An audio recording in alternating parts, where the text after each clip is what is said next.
Coating Développement, une société d'induction qui fait du traitement à façon sur des supports souples. Donc on apporte des couches barrières pour plein de supports souples, carton, papier. Et donc en mettant différentes couches sur ces supports, on leur apporte une technicité pour répondre au cahier des charges de certains clients, des couches barrières. Ou dans un autre domaine, sur la partie impression, on va mettre des couches qui correspondent à une technologie d'impression différente en fonction des applications de nos clients. L'innovation est en marche depuis très très longtemps. Ça fait depuis 2010 qu'on a un labo R&D, qu'on fait du recherche-développement. On a créé notre propre gamme de produits, Aquapaper, DecoJet, Hydrojet. On développe nos produits internes depuis plusieurs années, mais on arrive enfin à aboutir à des projets de long terme sur du développement.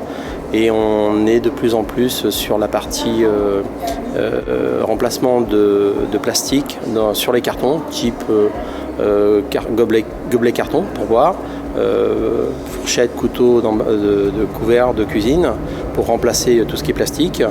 Et également tout ce qui est papier d'emballage pour l'alimentaire. Quand vous allez chez le boucher, vous prenez du papier sulfurisé. Ce papier, il y a du plastique. Donc aujourd'hui, on arrive en terme à enfin avoir trouvé des solutions pour remplacer ces produits, pour enfin avoir des produits qui soient biodégradables et qui soient home compost également, donc compostables à la maison chez vous.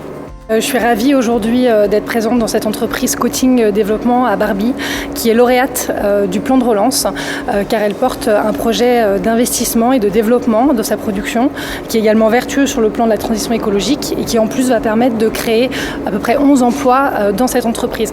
Et donc c'est tout naturellement qu'au regard des différents critères que l'entreprise remplissait, du dossier qu'elle a déposé, eh bien, elle bénéficie du plan de relance à travers une aide de 400 000 € sur un investissement qu'elle va conduire d'1,2 million, donc 30% du montant de l'investissement qui est soutenu par l'État dans le cadre du plan de relance. Et ce qui est vraiment très important de souligner, c'est qu'on voit à travers cette entreprise, à travers les projets qu'elle porte, que le plan de relance, il ne va pas que sur les grandes entreprises, que sur les plus grosses. Il va aussi se déployer auprès des TPE, auprès des PME, qui portent des innovations, qui portent des investissements et qui créent de l'emploi dans les territoires.